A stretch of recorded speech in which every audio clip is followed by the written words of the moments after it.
Okay, let's talk about oil. There's a lot of controversy around that, and people say how the Mediterranean diet, they eat a lot of oil in the Mediterranean diet.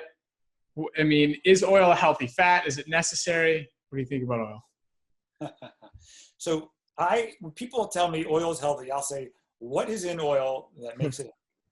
And when you look at what's in oil, there is nothing in oil. It's fat. There's, almost, the oils have little to absolutely no vitamins, depending on the oil. If there is any, it's a trace. It's 100% fat. There's no fiber. There's no protein.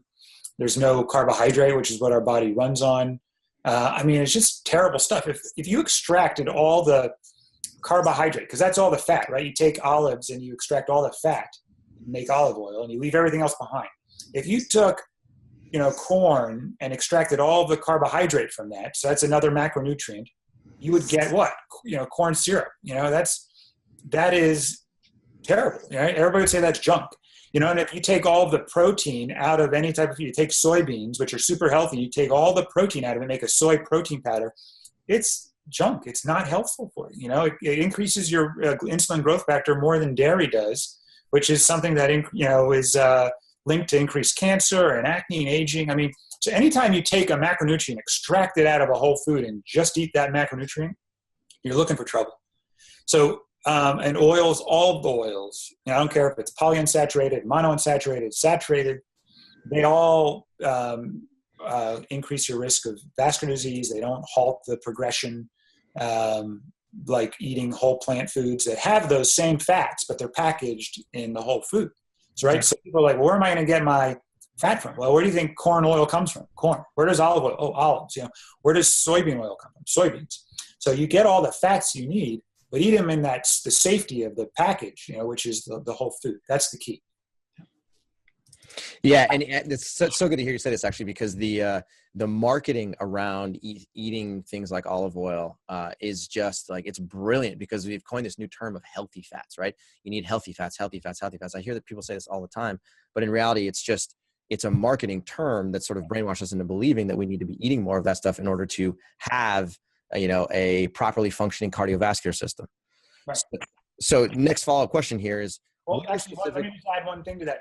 Please. The other thing is that people throw terms that they either read on the internet or, someone posts, so some people don't even know why olive oil is healthy, right? In their mind, they just think it's healthy, or they were told. A couple people might then go and know about the Mediterranean and say, oh, well, it's Mediterranean diet. So you throw the word Mediterranean out there, and then all of a sudden you think that that's like an evidence-based reason to, douse your food with olive oil. And, if you actually look at the studies, it is not confusing. And people say, oh, there's a study that can tell you anything. That's just an excuse to continue doing what you're currently doing.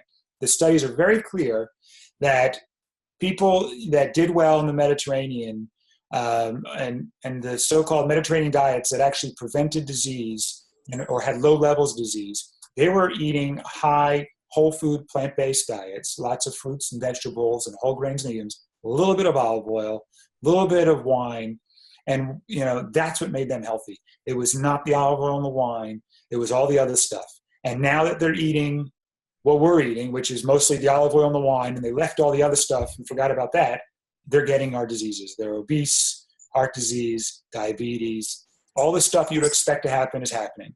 So it is very clear. And if somebody really wants the truth, they can easily get it. And the problem is most people don't want to hear the truth, right? Because they like their olive oil. And that's where they get into trouble.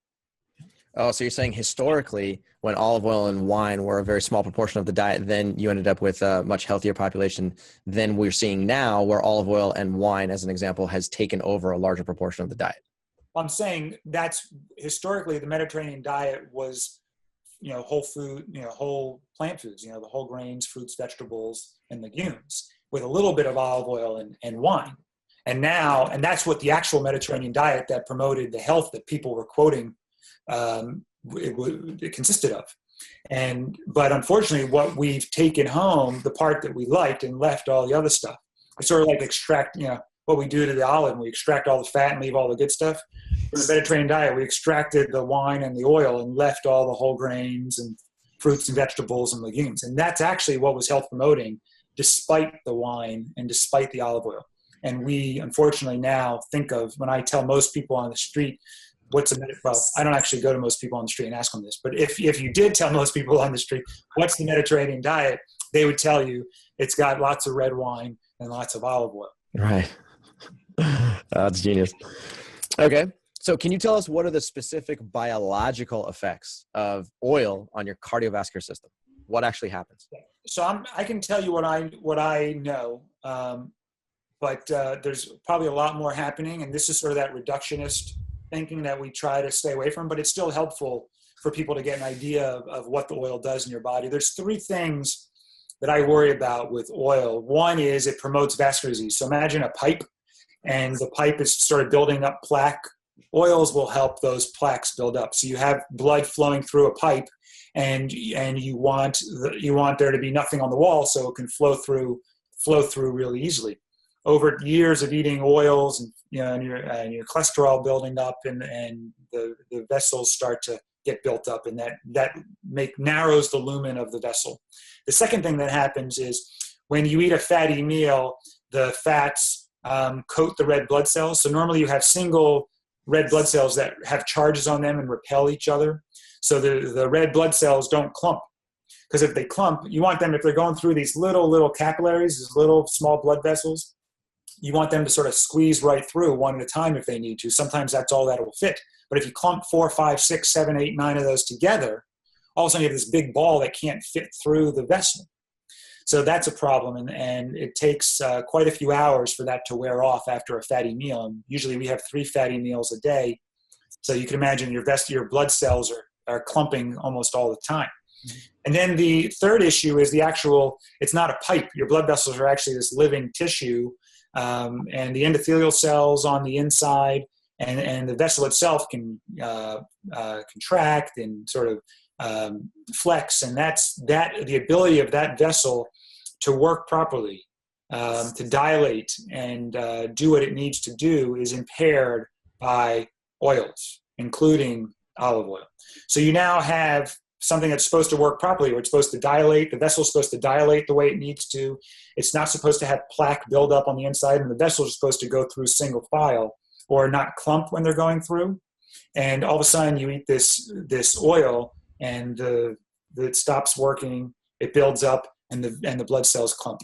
So you can see those are three quick things that you can imagine make it really difficult for the nutrients in these blood cells, the oxygen in these blood cells, to get to the tissue where they need to go. And you wind up not feeling well, and chronic disease starts to manifest from this process happening, day in and day out. That's a great explanation. What about the effect of oil on blood glucose levels? It increases the blood glucose. There was an old study that John McDougall shared with me about making medical students diabetic by just giving them high-fat diets. Yeah. So you could induce diabetes or insulin resistance using fat. There's something called intramyocellular fat in the muscle cells that causes the insulin to not work properly. So insulin is what opens up the door to get glucose from the blood into the cells. But if that door, the insulin's sort of like the doorman, and if it can't open the door because it's not working properly, or think about, grease or fat all over the doorknob and its hand keeps spinning so it can't actually open it. Think about all the glucose in the blood waiting to get in. So your brain or your pancreas is saying, hey, it's not where all this glucose is building up in the blood, so we need more insulin. So it starts telling you to make more insulin. And insulin, what does that do? It makes you gain weight. It makes you store fat. So then you get more fat, and it's this vicious cycle. And meanwhile, you have all this glucose building up in the blood. People then say, oh, well, you got to stop eating sugar, because look at all that sugar. And if you decrease the amount of sugar, there's less building up.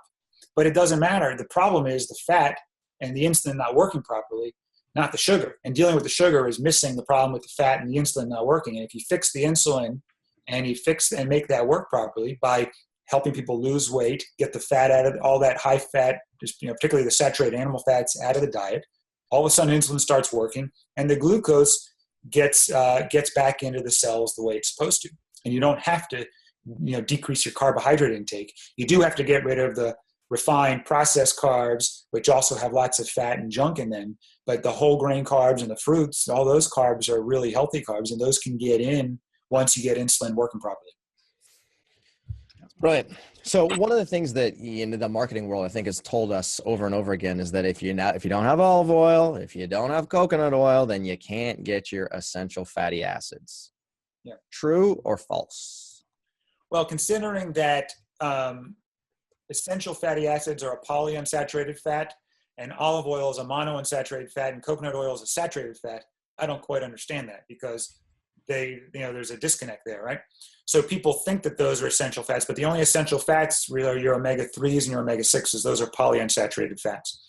So what I would tell people is get your essential fats from whole plant foods. And you don't need a lot. All these people out there think they're low in essential fats, but they have no idea how much they need.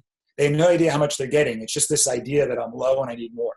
So it's kind of funny when you think about that, right? Because what people really need is the adequate intake based on the National Academy of Science is about 1.6 grams. That's the equivalent amount of omega-3 in a tablespoon of flaxseed. So we're not talking, gallons and gallons of fat. And in order to meet there's very little omega-3 fat in olive oil, for example. And in order to get your day's worth, I told you could either do a tablespoon of flaxseed.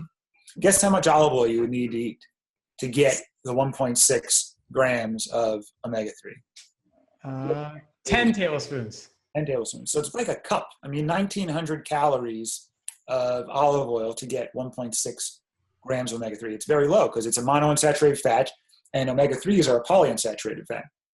So the idea is get your omega-3s. The good news is they're in all these whole plant foods in small amounts, but if you're eating lots of them, over the course of the day, you're going to get a ton because you don't need a lot.